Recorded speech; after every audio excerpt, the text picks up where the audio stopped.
Hello everyone and welcome to part 1 of the Dawnless Days. I've been excited for this one ever since you guys made me aware of this mod a couple of weeks ago. And I thought, being my first delving into the mod, it's only fitting that we play the Dwarves of Erebor. So let's go ahead and read their introduction. Erebor, the lonely mountain, last of the great dwarven kingdoms and home to Durin's folk. With the passing of the late foreign Oakenshield, his cousin Dane Ironfoot has rebuilt the realm of the Longbeards and restored relations with its neighbours. Riches are flowing from Erebor once more, and the furnaces of the lonely mountain incessantly produce craftsmanship of the utmost quality. Yet, grave tidings from east to west trouble our king. The Rurim are promising to wage war against our Dalian allies, while the orcs of Gundabad descend from the arid Mithrin. What we lack in mobility, we make up for in stubbornness and in the strength of our steel. Let us mobilize our legions and defend our borders. There may yet be time to reclaim our lost mansions of old. Dane's halls, Gundabad, and Khazad-dûm will become our crown jewels of a kingdom worthy of Durin the Deathless himself. There lies our gravest sin, ogling gems, fondling gold. None in Middle-earth has the skill to dig as efficiently as our miners. Our coffers should fill up in no time with proper care, but we must be aware, for it is not the curved and rusty sword of the orcs that stands as a dwarf's greatest threat. It is greed. So we are the masters of stone, which, let's see, dwarven greed can hoard wealth at the risk of adverse consequences. I'm gonna hoard as much wealth as I can. We get plus 10 morale in mountain battles and 25% more income from mining. And then our faction trait, the Sons of Durin. We can unlock powerful units through the reclamation of ancient dwarven realms. So that's going to be one of our top priorities. Plus 10 morale when defending for all of our armies. And plus 10 growth for all of our provinces. So that sounds very useful. Now, I just want to, for those of you who joined me, or joined in the channel now, or found me through my CK3 stuff, I did actually start YouTube with Total War. However, I'm very inexperienced with Attila. So if you have any tips and whatnot, please feel free to leave them in the comments. And because of that, I'm actually going to stick to the normal difficulty. Please don't hate me too much. Compared to Total War Warhammer, which I'm quite experienced with, Attila is brutal. So yeah, at least for this first campaign, and look at the mod, we're going to keep it on normal. Maybe we'll increase it later. And if you're interested in my settings, that is what I am rolling with. So let's go ahead and start the campaign, because I am terribly excited for this one. And I think we even have a voiced introduction, so I'll shut up and let that one play now. Erebor, the lonely mountain. Since the battle of the 5 armies, it is the heart of our dwarven realms. Our halls run deep, filled with treasures beyond imagining, reclaimed from Smaug at last. Yet, the treasure hoard of Thror stirs greed not only in the hearts of dwarves. Beware of the evil it may bring. From the shadowed peaks of Gundabad, the enemy stares. Orcs and goblin filth crawl forth, and shall soon meet our axes. We are a solitary folk, yet we stand not alone. To the south, the men of Dale, brave and resilient, guard the Kelduin against the eastern shadow. And those shadows are many. The Easterlings, though divided, grow numerous and restless with lust for conquest. But let them come. Our roots run deep, and the call of gold and long-lost halls raises our strength. The mountain endures, and so shall we. Let them come indeed. We will cut down every last orc and goblin. Right, so the Kingdom of Erebor, our special features. With a pride as huge as their love for gold and jewels, the dwarves of the Kingdom of Erebor enjoy significant bonuses to their money-making abilities. These do come in the shape of significantly increased income from mining buildings, but always beware of digging too greedily.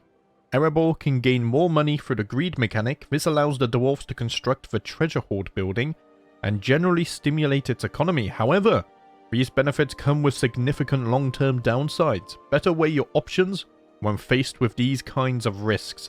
So we will have to be careful with that. I'm sure in the early stages I probably don't want to take too many risks, because I can already see an army of Gundabad to the north. Finally, the dwarves' love for gold is only surpassed by their love for their legacy and people. Capturing the region of Dane's Halls in Khazad-dûm will unlock the recruitment of powerful new units for you, as well as give Erebor faction-wide bonuses, but only if you can ever reach, conquer, and hold the lost mansions of the Durin's folk. We are going to try our best to achieve that. Let's see, the Water Ring. So one by one, the three peoples of Middle-earth fell to the power of the ring. Something has been stirring in the east, a shadow of flame and wrath, driven by the desire to dominate all life. Sauron has returned. As members of the three peoples, we can only stand against this threat and band together to rid Arda of this evil once more. Oh, that was a quick scroll. To achieve this, we must ensure that our land is safe from the shadow. And yet, it is not only in keeping to our borders that we will win. We must also protect our allies. Bravely confront the enemy and cleanse the strongholds of power it holds. Only then we shall have victory. Welcome to the Dawnless Days campaign. This is the stronghold mechanic, the overall feature that will accompany you throughout the War of the Ring. To win the campaign, you will have to conquer and hold settlements from the evil-aligned factions based on a list. A list specific to your faction. Each of them will grant you dominance points.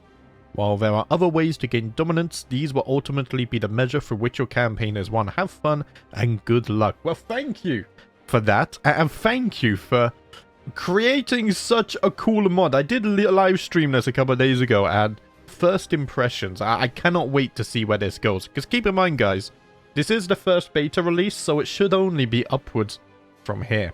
Cleanse the following provinces from corruption by ensuring good influence above 50%.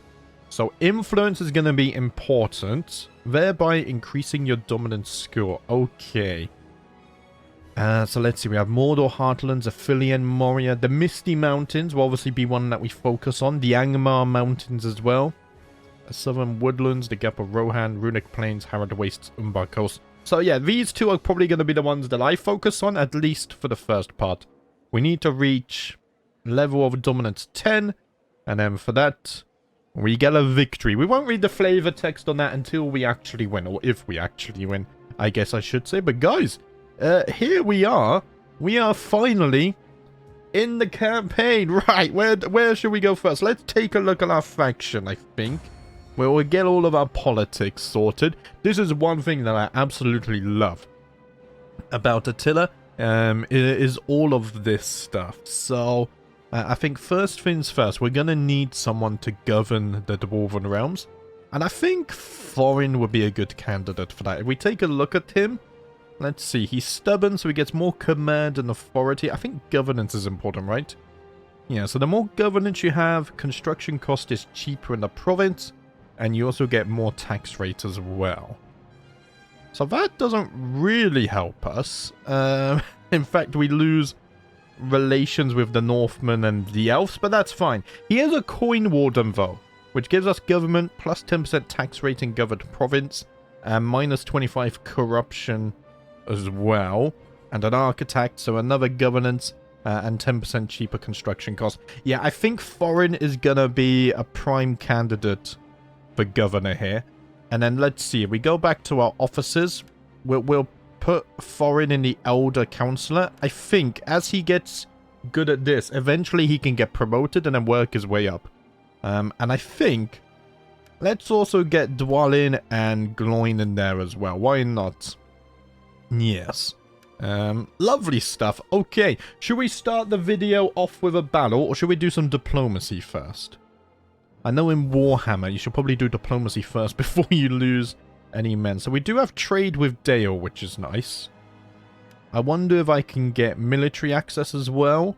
Moderate chance. Sadly, they said no. Okay. Relations are improving, so maybe we can get that in the future.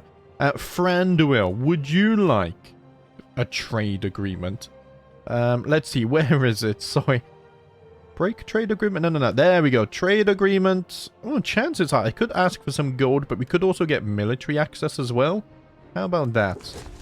There we go. Nice stuff. And then, yeah, these guys we don't want to trade with. Okay. So that's it for diplomacy.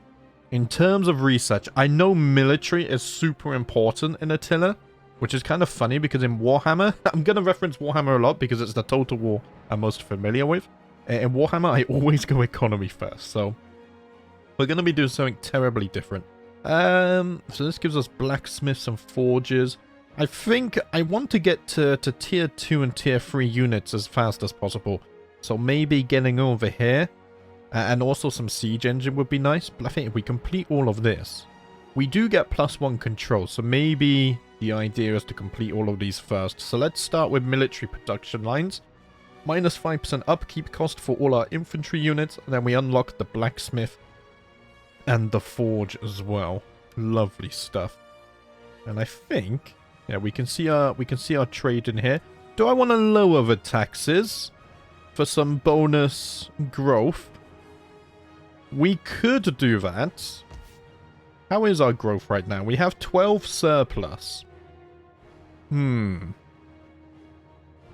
I mean, we have iron mines here. I think let's build our iron mines over in Sabar Angren as well. That makes a lot of sense. So we get 20 iron ingots. We can trade those for even more gold. We get 200 wealth from mining, plus 5% wealth from industrial and agricultural buildings in the province.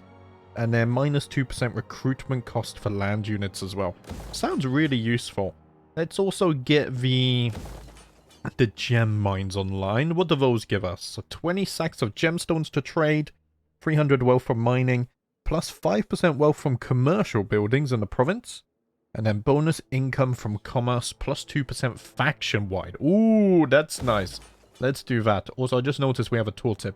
The Lonely Mountain is the home of the Kingdom of Erebor, the last great realm of the Longbeards. Rich in minerals and other treasures, Erebor frequently engages in trade with nearby Dale, fostering a relationship built on trust and cooperation. Let's see. I'm pretty sure we start with a defensive alliance or a military alliance with Dale, so I probably will come to their aid. Right.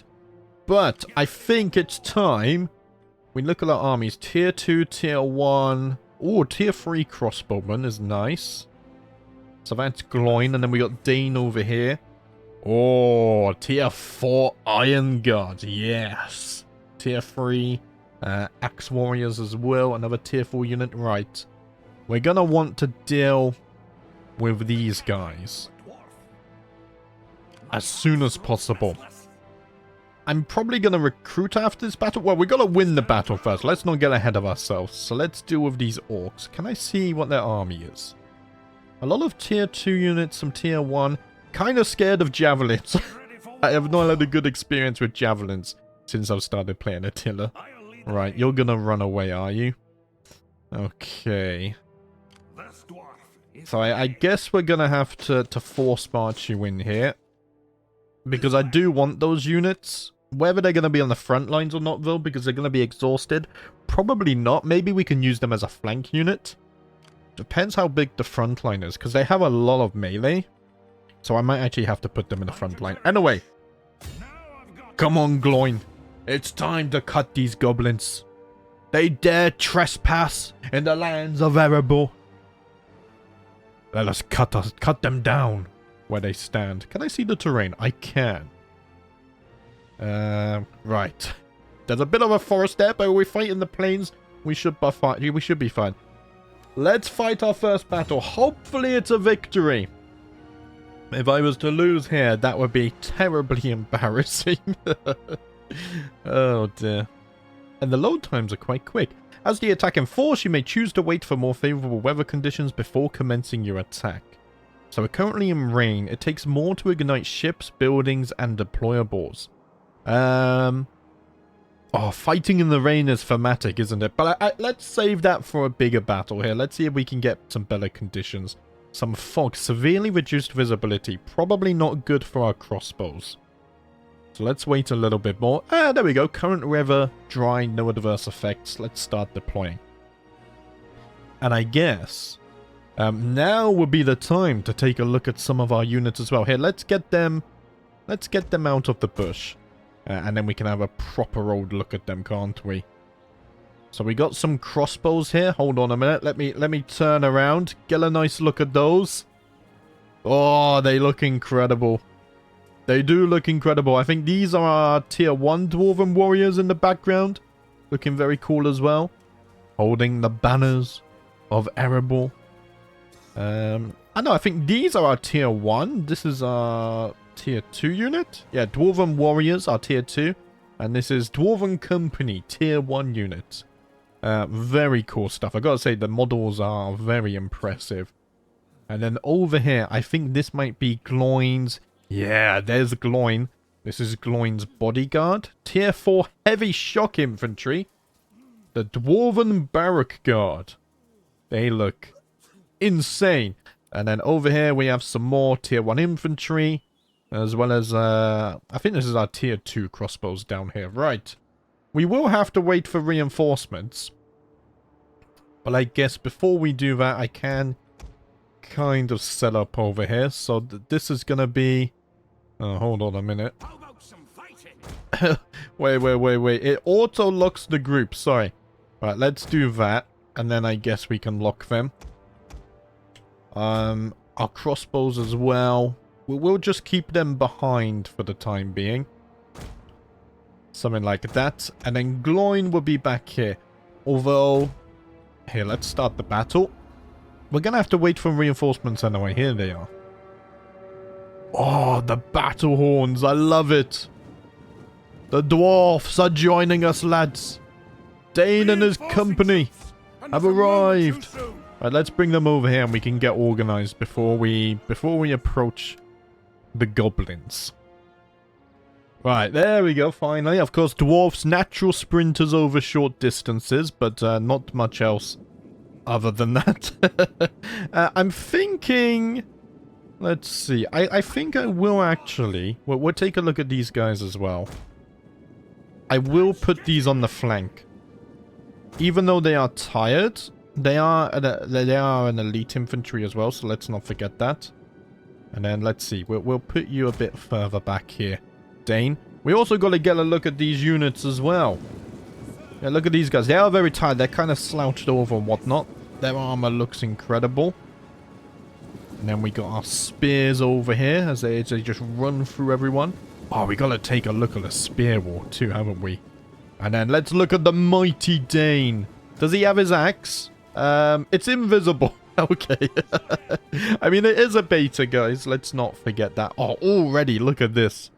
The hundreds of dwarves ready to go to battle. Okay. Okay, there we go. I'm reorganized. Right. I guess the time for marching has come. Let us march forward. I'm a bit annoyed that these trees are here, though. Here, let's not run right now, lads. Let's walk. I would love to get a close-up of this. Oh, yes. Barak Khazad. Khazad, I menu. Oh, hold on. Right, we've got sights on the orcs. Right, let's try and get ourselves organized there. The time for battle has come. Let's charge in the infantry. I've got the bows coming over here to hopefully deal with these javelins here. We're bringing up Dane and Gloin in behind as well. Oh, look at that volley. Okay, we got to be a bit careful here. The enemy has found our concealed units. Here, let's bring the crossbows back, actually. I would like some urgency here as well, lads. We're just walking in for some reason. Oh, there's some javelins over here. Let's be careful about that. Right, crossbows. Okay, these guys are running away for some reason. Let's bring the crossbows back in. These guys can come this way. Maybe we can get a flank in. Actually, I think we're gonna... Let's engage those. Let's engage those. Right. You're about to see my terrible battle tactics right here. Here, I think Gloin should be able to get a flanking.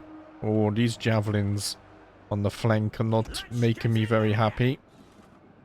We are in the forests as well. I think we need to get out the forests, otherwise we're going to be hitting a lot of trees, aren't we? Which is not the smartest idea. Here, you guys, let's maybe get a flank on these instead. I'm also going to be recording these battles. The replays after, so hopefully we can get some cinematic shots in between. You guys should already have seen that. Right, crossbows. Deal with those javelins. We got a nice charge coming in here on the flank. Oh, beautiful stuff. Beautiful stuff. Right. Yeah, you guys are dealing with those.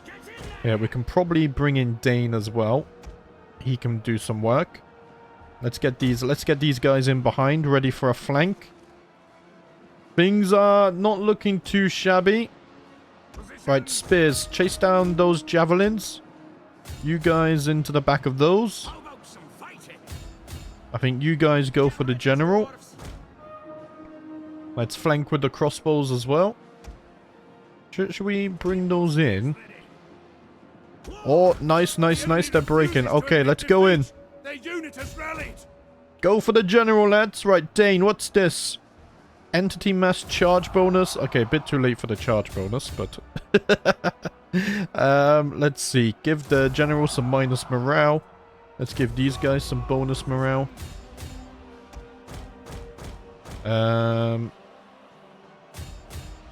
Those javelins are going to be a thorn in my side. Here, let's deal some damage to those. Oh, absolute carnage. Look at that. Just shredding them. Absolutely shredding them. Yeah, you guys deal with those. You guys get some shots off on the side. Actually, you deal with those. And you shoot that. Just because I don't want to risk too much friendly fire. Here, turn and deal with that. Right, these javelins are out of ammo now. So that's not as much of a worry. I am losing a lot of my... Our general is under attack. A lot of my lower tier units here. Right. Okay. Did they... I think they're fleeing. I think they're fleeing. Okay. Bring the crossbows over here. Maybe we can get some shots into the back of the spears. I say we go for a charge there as well. Oh, no, they are... No, not you guys. You guys. There we go. You actually deal with those. Come on, surely the general's gotta be struggling, right? These guys are coming, but they got quite a way to go yet. Here, turn and shoot.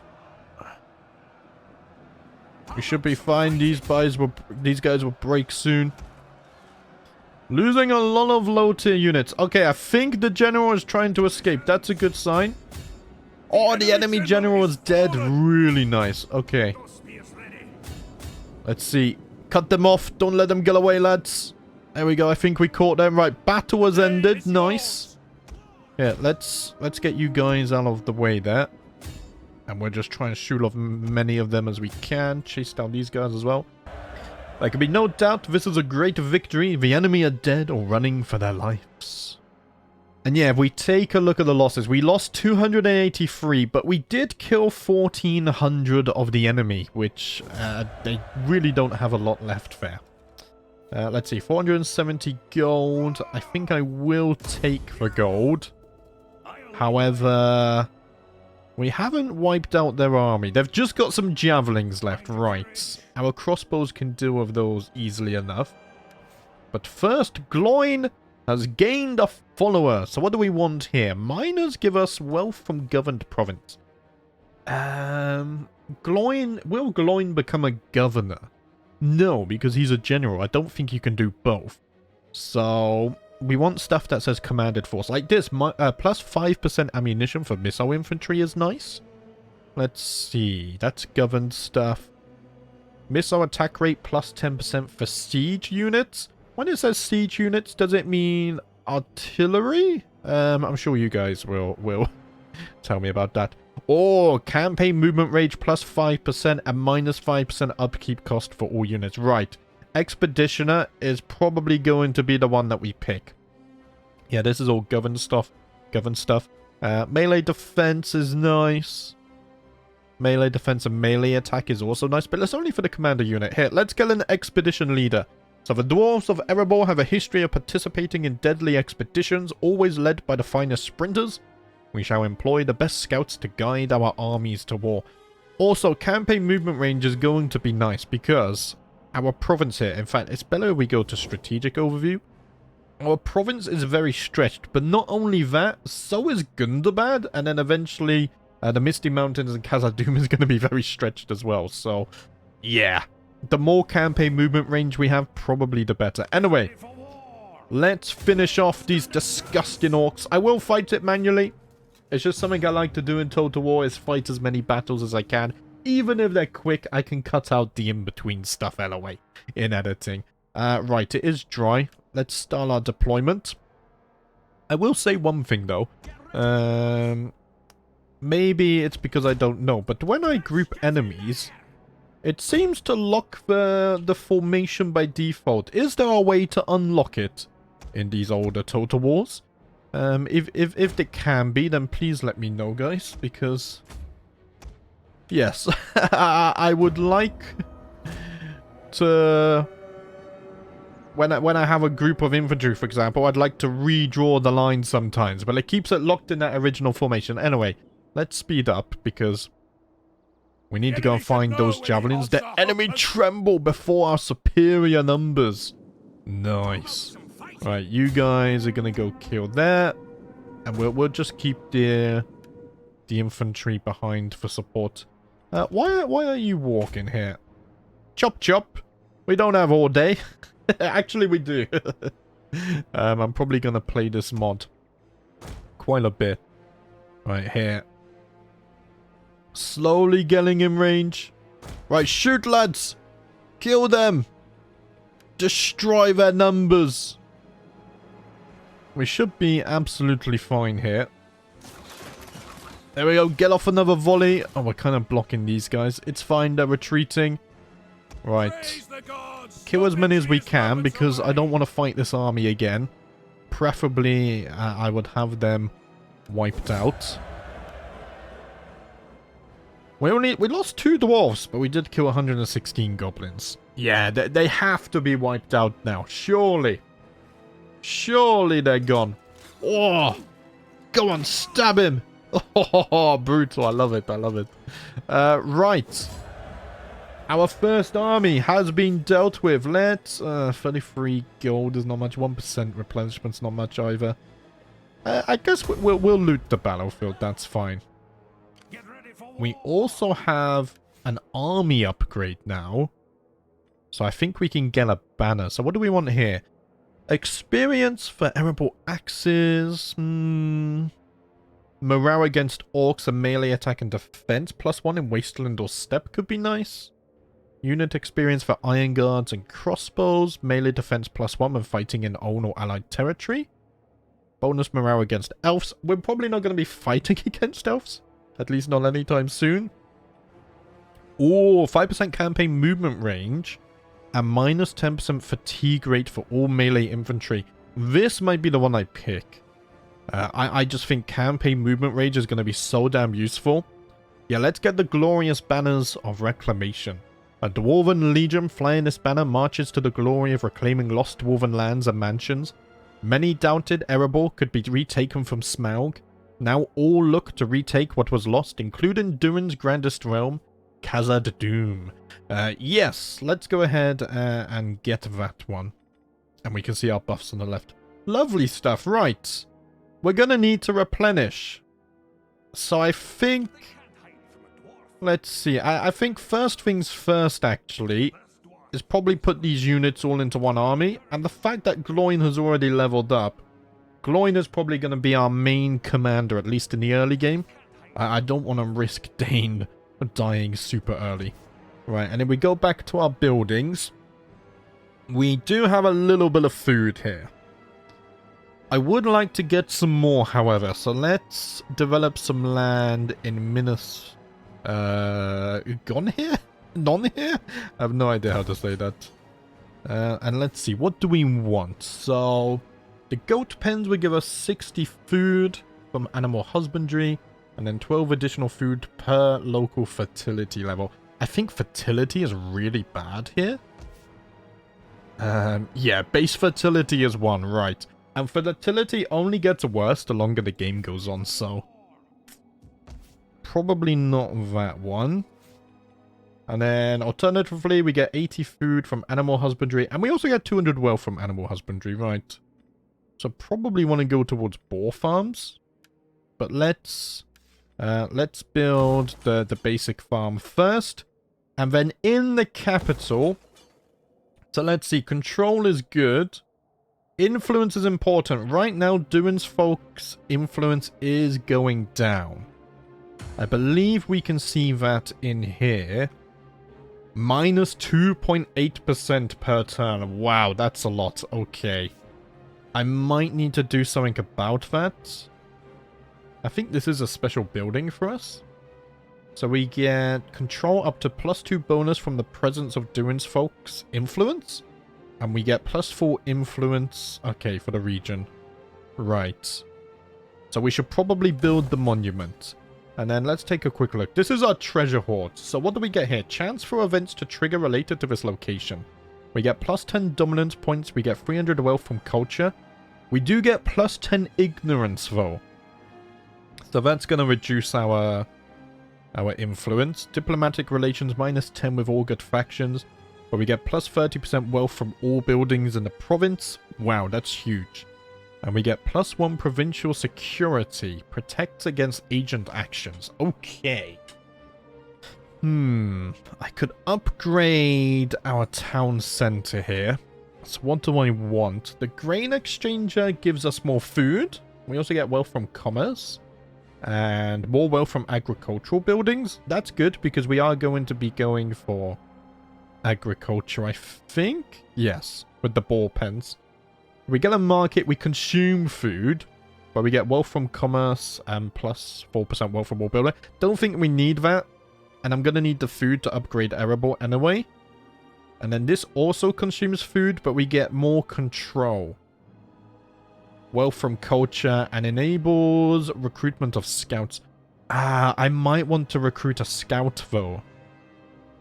I think a scout would be nice. We could at least see where enemy armies are and stuff. Huh. How bad is my food right now? Currently we have 40 food, but I'm going to be making some more here. I think I will get the pub. I mean, what? How can we call ourselves dwarves if we don't have a decent pub, eh? Plus, we can get some scouts. So I'm going... I keep forgetting. In Attila, this is actually a building browser. When you open the building browser in Warhammer, you can build from it, but not in this, right? Let's get ourselves the pub, because then we can recruit a scout. Right. So that's all of our growth surplus gone. We now need to wait for growth to get more population, to build more buildings, but that's fine. Did I miss anything going on up here? Unseasonal conditions. We're currently having a hot summer, so this province is experiencing unusual seasonal conditions. Okay, Lagdush has been killed in battle very nicely, and that's our trade agreements and stuff. Okay, beautiful. So we are having a hot summer, so we get +2 growth in the province, or we get -10% campaign movement range, and -10% wealth from agriculture and animal husbandry. Okay. No control drift at this level. Right, guys, I think that was a successful turn 1. And we can end our turn, dare I say. I think we can. Right, let's do it. Oh, never mind. We still need to give an edict. Okay. No! I was accepting to apply the edict. Damn it. Oh, that's annoying. Right, so we're gonna lose a turn on our edict, but it's fine. After a great deal of political back-scratching, your man has succeeded in gaining... Man? What kind of slur is this? I'm a dwarf, damn it. Right, Gloin. Gloin has been appointed Elder Counselor, so has Foreign, and so has Dwalin. Both gone in without any arguments, right. Here, before I forget, so what do we want here? 20% tax rate could be nice. You see, and I didn't recruit either, damn it. I mean, I didn't have much gold, it's fine, it's fine. I knew there was stuff I was forgetting. Turn 1 is always the longer one. Plus 50 food could be good. Plus 3 control. Control is nice. Ooh, influence shift. +2 to your faction's cultural influence per region in the province. So we get +6. Yeah, ignorance is on the rise. So is the power of shadow. Did we already get our monument built? We did. So how is that affecting things now? It was 2.6. It's gone down to 2.3. That's not great. That's not really made a dent, has it? I might upgrade it again. I mean, I do want to recruit units as well. But I think priority goes to the food, which would be the boar breeder. So let's see, we get 40 food from that. This also gives us 40. Because we have 1 fertility level. So for now, I can keep that. When we unlock tier 3, we're probably going to rebuild it into the boar pens though. So let's get a boar breeder. We get our gem mines online next turn and our iron as well. Yeah, the monument is going to have to wait, I'm afraid. Where we just don't have enough gold right now. Oh, we double dip as well because we're going to get bonus gold from trade. Okay. Here, let's get all of these units into one army. And I think I'm going to... Let's force march with them. I just want to bring them back to this settlement so we can get some bonus replenishment. And then with Dane, we'll put him back in Erebor as well. He's got to defend the mountain. He's the king after all. Alright, just double check. Did I not... I thought I clicked one. I'm going to go for the influence shift. There we go. I clicked it this time. And we have a little bit of gold left over. I can't recruit though because I'm force marching. So we're just going to have to wait for that. Okay. Diplomacy. Here, Dale, will you accept military access yet? I think relations are still improving. No. See, if you call me to a war vote, it's how am I going to help you? I mean, I guess I'm going north anyway, but... Here, let's end turn again. See, end turn takes so long, and then the turns after that kind of fly. What's this? Allies in need. Also, I hope that turn music doesn't get me copyrighted. Our miners have located veins of gemstones. Dwarven jewelry adorned with precious gemstone settings would bring a good deal of profit. We will mine them. All that's left is for you to decide how to proceed. We could dig with caution. And we have 500 gold. I can dig with haste. We get 1,000 gold. Or dig greedily and deeply for 2,000. I think this is what it meant when dealing with risk. I say let's go with the middle ground. We will dig with haste. And then hopefully that won't cause any issues. Edict has now been issued, so we are getting some bonus influence. So that is now dropping by 1.7. Okay, that's helping quite a lot actually.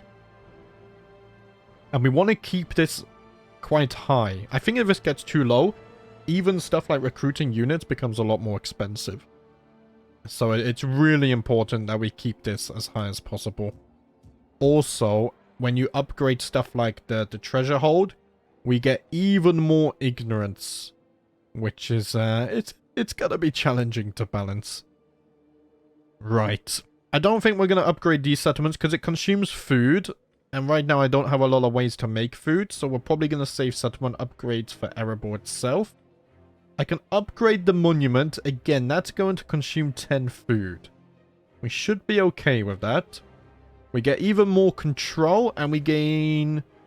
Well, we gain 4 more influence. So let's build that. That will be ready in 3 turns. And then I have a little bit of leftover gold. Yeah, let's go into our normal stance here. We should get some bonus replenishment. And then recruit some units. Oh, they're not great, are they? But they're better than nothing. I think let's get some more melee units. Well, and that's it because I'm out of gold. Okay. Man, how much are we making with trade now? Oh, we're making a lot from Dale. But yeah. Gold is an issue, guys. Gold is an issue. We do have our mines online now. Maybe I should upgrade the treasure hoard. It's very expensive, but what can I do? Right, and I think we're already in the turn. Wait, before I end turn, I want to take a look at chain of command. So as we can see, terms in office 1 out of 24. I think when that gets to 24, and they can even gain some more of this by doing battles and stuff, they then should get promoted. So we're going to have to patiently wait for that. But let's go to our next turn. It does feel like I'm being a little bit passive right now, but I am a dwarf and we do get defensive bonuses. So, you know, it's not that bad. In a hasty but methodical excavation, our engineers were able to skillfully spot and take down a brittle wall separating our mines from a huge chasm. Even from afar, glimmering metals can be spotted along its walls. So for 12 turns we get chasm. Plus 50% wealth from industrial buildings. Whoa, for 12 turns? This is wealth from mining. Do I have industrial buildings though? That's the problem, huh? We can wait, I think I can see a summary here where we get all of our gold from. Income from taxes, or does it not break it down? I'm not too sure. You guys can help me with that. Right, we also got this, so we can build blacksmiths and forges now. Let's see, so tier 2 infantry are going to be down here. Conscript training. Let's go ahead and unlock that. That's going to take another 3 turns. I believe we don't have anything to build here, so now we can start investing in the army. Nice. Right, we got quite some nice infantry. Let's get some dwarven ranged travelers. We can recruit 3 of those this turn. And I think I can also pin them, but I need to pin them so I can see the extended stats, but I don't know how to do that. Okay. What about Dale? Do you want a military access right now? No, but they want me to join the war against the not right now. If you call me into it outside of this, then I will accept. Right. I guess we're going to turn 4, unless we want to quickly check. Yeah, it's going down by 1.5. Okay, it's still decreasing, but we are slowing the decrease. This character has unassigned followers. All foreigners leveled up. Right, let's cancel this time. So we go into here. We go to foreign. Let's see. So we can give foreign a follower. He's our main governor. So, morale training, +1 for infantry recruits. So we got cheaper construction cost and also more wealth from industrial buildings. We're not really making money from industry though, are we? From my understanding. That's commanded stuff. 10 food from characters. +5% wealth from agriculture and animal husbandry could be nice. Or bonus influence and tax rate might be what we need though. Yeah, I think we're actually going to get a jeweler. So among the people who dwell in Erebor are those taught by the great jewelers who once discovered the gem deposits in our lonely mountain. Fortunately for us and our pockets, an expert of their order, an arcansmith, has joined our ranks. Right, let's give foreign one of those. That should be useful. And now we can end our turn. The end turn timers are not that bad. I guess there's not a lot of factions. After abandoning of Khazad-dûm, our people took refuge in the Grey Mountains and built a mansion there. All seemed well for Dane's halls until Dane, along with his son, Thrall, were killed in front of its very gates by cold drakes. That was 400 years ago, however. By now, the cold drakes have all but perished, and the riches of the mountains are all but open to those who seek it. It would be wise, my king, to dispatch a force to reclaim Dane's halls and re-establish this lost mansion. So we have 100 turns to do that, and if we manage to pull it off, we unlock Ered Mithrin veterans out of 5,000 gold. Oh yes. Dane has also ranked up. So let's see. Holy stats! Look at this. This is insane. Orc Slayer, Commander Morale against Orcs. Hammerlord. Or hammerhand, sorry. Melee attack for the commander's unit. King under the mountain. Wow. Okay, I mean, I think Dane will eventually become our second army. Maybe we wait until we unlock like tier 2 or tier 3, so his army will be a little bit more elite. So in light of that, I think Expedition Leader will be useful on him as well. Also, I'm pretty sure the king cannot be a governor or whatnot. So my hand is kind of forced there. Right. If we want to, we can upgrade Erebor. Let's see. So we're going to lose 10 food. So right now we're actually on 55 food. If I upgrade Erebor, we lose another 25 food. So that's, what, takes us down to 30 food? Gives us a little bit of leeway in case we have a bad winter or something. We do get more growth, control, dominance points. Yep. Wealth from subsistence, road development, and we do get a bonus influence. I think we will upgrade Erebor, which means no recruitment this turn. But this is going to take 6 turns, so that's fine. If an orc army does come to attack us, I think this is enough to defend with. But on the following turns, we should upgrade anymore. But guys, sadly, that's going to be it for part 1 already. If you enjoyed this and you would like to see more, please let me know. Something as simple as clicking the like button or leaving a comment if you feel like it. Really does help out with the algorithm and stuff. I don't ask for it that often, so it will be greatly appreciated. Also, if you do have any tips and suggestions, please leave them in the comments as well, because as I said, I am new to Attila. But yes, I'm excited. I think we're off to a good start. I'm getting the influence in check. It's down to 1.2 now, which is nice. We're slowly getting an army. We're building up our holdings. And I think in the next episode, we might start moving towards Dane's halls. But guys, that's going to be it for today. Thank you for watching. And as always, I'll see you next time.